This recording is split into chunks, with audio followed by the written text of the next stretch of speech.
বাংলার মদমাতাল কল্যাণ বন্দ্যোপাধ্যায় কীভাবে দিয়ে দিলেন বাংলার মুখ্যমন্ত্রী, ভিডিওটা দেখুন আর বেশি বেশি করে শেয়ার করুন। মদ খায়, মদ খেয়ে অনেক কথা বলে, আজকেও আমার নাম ধরে অনেক গালাগালি করেছে। ধর্মতলা জ্ঞানেশ কুমারজিকে যত বেশি গালাগালি করেছে তার থেকে বেশি আমাকে গালাগালি করেছে।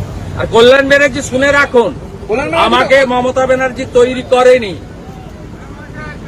আমাকে যদি কেউ তৈরি করে থাকেন, প্রথম পরিচয় শিশির অধিকারী, আর দ্বিতীয় হচ্ছে আমি যদি কারো আদর্শে রাজনীতি করে থাকি তিনি হলেন সতীশ সামন্ত, সুশীল ধারা, অজয় মুখার্জি। আমি এদের দেখেই রাজনীতিটা করেছি। এরা বলেছিলেন দিতে গেলে সব দাও, তাই আমি অকৃতদারও থেকেছি এদেরকে অনুসরণ করে।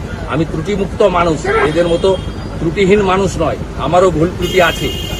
আমিও তিনটে ভালো করলে হয়তো দুটো খারাপ কাজ করে থাকতে পারি। আমি আমার জীবনের আদর্শ আমি করেছি সতীশ সামন্ত, সুশীল ধারা, অজয় মুখার্জিকে দেখি। বরঞ্চ মেদিনীপুরের মানুষের দয়ায়, নন্দীগ্রামের দয়ায় আমার অল্প হলেও ভূমিকা আছে। মমতা ব্যানার্জি যদি কল্যাণ ব্যানার্জিদের দয়ায় মুখ্যমন্ত্রী হতেন 2001-এ হতেন। মমতা ব্যানার্জি 2001-এ হয় এবার নয় নেবার বলেছিলেন। মমতা ব্যানার্জি শেষ হয়ে গেছিলেন 9 থেকে 1 লোকসভায়, উঠে গেছিল পার্টি। এই পার্টিটাকে ফিরিয়ে এনেছিলাম বিশ্বাস করে উনাকে। অটলজিও বিশ্বাস করেছিলেন, আমি তো ছোট লোক, ক্ষুদ্র মানুষ। অটলজি অনেক বড় মাপের মানুষ, তিনিও বিশ্বাস করেছিলেন।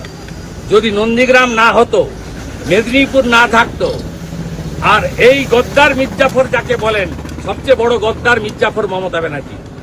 কংগ্রেসের সঙ্গে গদ্দারি করেছেন, কংগ্রেস আপনাকে চিনিয়েছে।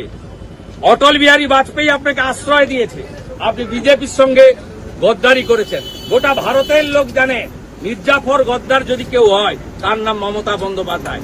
আর আমি শুভেন্দু অধিকারী না থাকলে দিদি থেকে দিদিমা হতেন, কোনোদিন মুখ্যমন্ত্রী হতে পারতেন।